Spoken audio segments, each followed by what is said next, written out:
We talked about this yesterday as we spoke with the teacher, Justin Tanner, out of Leesburg, who's been put on leave because he spoke his mind, used his First Amendment rights at a school board meeting as a taxpayer, as a parent, and yes, as a teacher, about some policies with regard to transgender students in the Loudoun County School District. And now we continue this conversation. Listen to this. This is Cornerstone Chapel Pastor Gary Hamrick out of Leesburg speaking out this past weekend. My name is Tanner Cross, and I'm speaking out of love for those who suffer with gender dysphoria.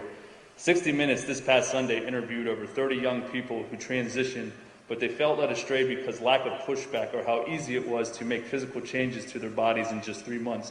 They are now detransitioning. It's not my intention to hurt anyone, but there are certain truths that we must face when ready. We condemn school policies like 80-40 and 80-35 because it will damage children, defile the holy image of God. I love all of my students, but I will never lie to them regardless of the consequences. I'm a teacher, but I serve God first, and I will not affirm that a biological boy can be a girl and vice versa because it's against my religion, it's lying to a child, it's abuse to a child, and it's sinning against our God.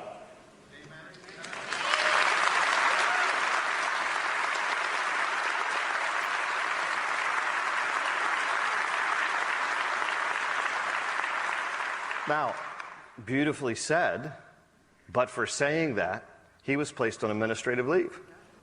You can't show up on Loudoun County Public School property for any events. You cannot come back to your teaching job. So guess what my decision is about the petitions? Pastor Gary Hamrick joins us now. Pastor, thank you for joining us today on WMAL. Thank you, Larry. It's a pleasure to be with you.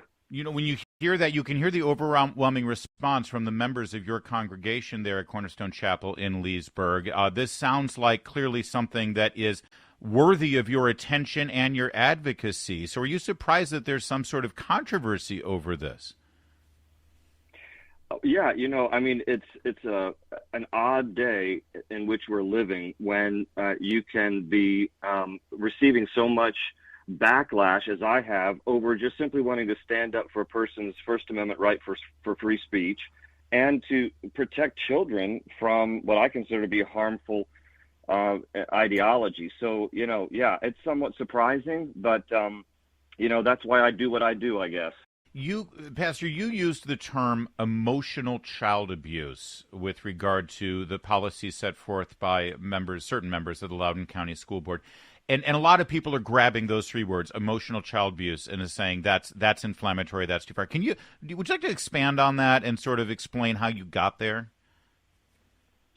Yeah, so it's my opinion that when you defy biology, reality, and one's God-given design as either male or female, when you tell a child that he or she can identify as whatever gender they want, I think it's harming children. And in fact, I mean, I'm not alone on this. Dr. Michelle Cretella, a medical doctor who's currently the executive director, she was the past president of the American College of Pediatricians, has come out strongly against transgender ideology for children. And she's called it, quote, institutionalized child abuse. So when you tell a child that they can make up their own minds about their own gender, I think that is damaging to children. Pastor, you know, you have been accused of using the pulpit for political purposes, which I find rich given the number of politicians that we see speaking from church pulpits every election season. But Juli Briskman says that you're using the pulpit in your church to encourage signing petitions for the political recall of certain school board members. Do you see anything wrong with what you said and what you've done in your role as pastor? History's on my side.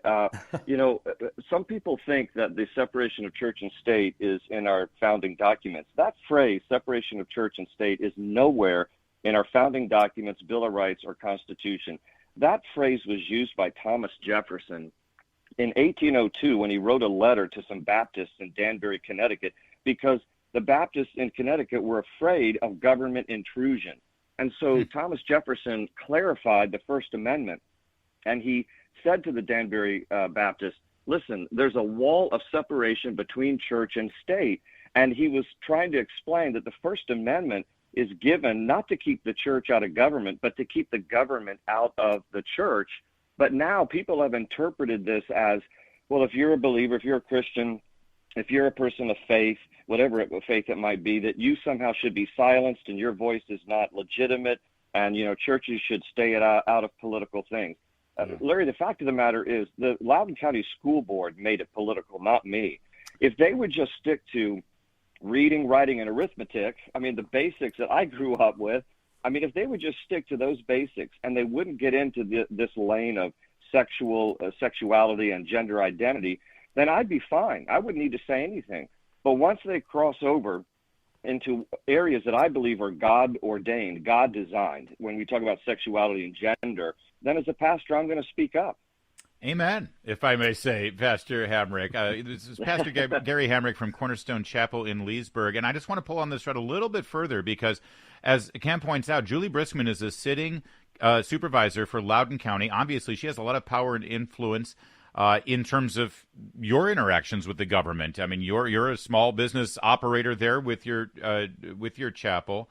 And your organization, she and the Democrats in Loudoun County actually used the word recant. They have called on you to recant your statements. Do you view this, Pastor, as political intrusion in your right to preach and practice your faith? I'm not going to recant anything. And with all due respect to Juli, I'm not sure she is the standard for the high moral ground. She's the one who publicly gave the middle finger to President Trump and was proud to do so. So I'm not going to take any marching orders from her. But that said, I'm also, as a pastor, listen, the Bible tells me that a kind word turns away wrath. So I don't want to engage in the battle there with her. This is nothing personal against any particular school board members. I don't want them to be harmed in any way. I don't want my words to be twisted and some loony goes out there and does something damaging, because that's not what this is about. This is simply about standing up for a guy like Tanner Cross and other people like him who want to exercise their First Amendment rights of free speech. And this is about protecting children from what I and thousands of other people in Loudoun County believe is potentially damaging ideology to children. We got to take back our schools.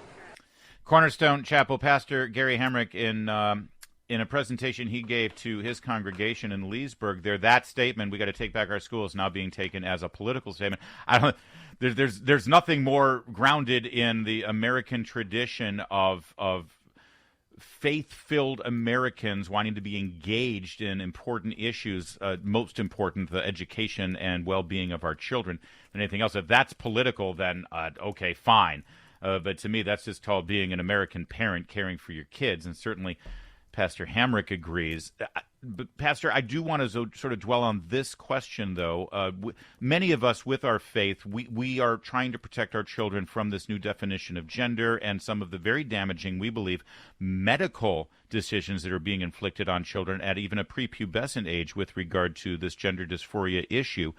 Can you speak, please, about how we approach that issue with love and caring and compassion for everyone involved, including those who are going through this, what I can only imagine to be a torturous time in their lives when they're so confused that they think that they believe should live as the opposite gender? Because we're told if we speak out about it, Pastor, that we are encouraging or creating a climate where children are going to want to harm themselves and take their own lives. And God knows we don't want that. Right. Yeah, somebody once said to me, Larry, that telling me the truth was the highest form of respect, and I received that. But today, it seems harsh and uncaring if you're just simply trying to be truthful, and even if you're trying to be truthful in a very loving way, sometimes by itself, truth can be offensive. And so, no offense meant. I love children. I've got 3 grown children of my own and 5 grandchildren, and I want the best for all children. But I think we're doing our children a disservice these days when we tell them that they can just choose to be whatever gender they want. Again, referring to Dr. Michelle Cretella, she referred to this kind of transgender ideology of children as something that was very harmful. She's a medical doctor, so I'm not the only one, speaking out against this. And what I found, Larry, is that when I just simply address this, again, from the standpoint of we want somebody to exercise free speech and we want to protect children, I mean, several thousand people in my congregation stood to their feet. I think that there's been this pent-up frustration among a lot of people that they really want to be truthful and honest, and some of this conversation about transgender ideology is just not being truthful or honest. No, and you're right. There's a way to talk about these things that is not denigrating these individuals, that is not hateful. But as you say, right, if you speak the truth, if you speak your opinion, even from a loving perspective, there are people who will get their backs up simply because they don't like your point of view, and they want you to recant your point of view because of what it is, not because of how you said it. And I think that's why this is such an important fight, even for folks who may disagree with you, Pastor. It is important that they stand with you, because we all need to be able to speak our minds. If we're allowed to be silenced from stating our controversial point of views or views that others might find controversial, then ultimately, the bullies have the pulpit, so to speak. Yeah, true. And again, protecting the First Amendment means people are free to disagree with me. That's fine. But we should be able to disagree without hostility. We should be able to have an open dialogue. And if there are a lot of parents who are concerned about policies in Loudoun County Public Schools or whatever county someone might live in, then they should have the right to express their concerns. It should be heard. There shouldn't be punishment for it. There shouldn't be vitriol because of it. It should just be an opportunity for people to express their opinions about things. And I don't know what's happened in our country where now if you just express something lovingly, you're considered a hater. I don't know where that all started, but it's concerning to me, and I'm sure to your listeners. Pastor Gary Hamrick will not be silenced, and for that we appreciate it and thank him for defending the First Amendment, the most important part of the First Amendment, the free expression of our opinions and our faith. He's the pastor at Cornerstone Chapel, and I believe if you go there this Sunday for services, you may even see a display table allowing you to sign that petition to recall the school board. Am I right in that respect? There will be an availability there in the lobby? We got so many phone calls and emails from people who heard about this, who weren't there last Sunday, saying, "Can we please sign this petition?" That we've decided to have it again. There's such an outcry for it. Yeah. Well, so thank you, Juli Briskman and the Democrats of Loudoun County. Yeah. You can't buy this free publicity. Yeah. Thank you, No, Pastor. that's true. You have a lucky Larry. congregation there. You're a good man. I appreciate you joining us today. I appreciate the time. Thanks. It is 8:22 on O'Connor and Company, WMAL.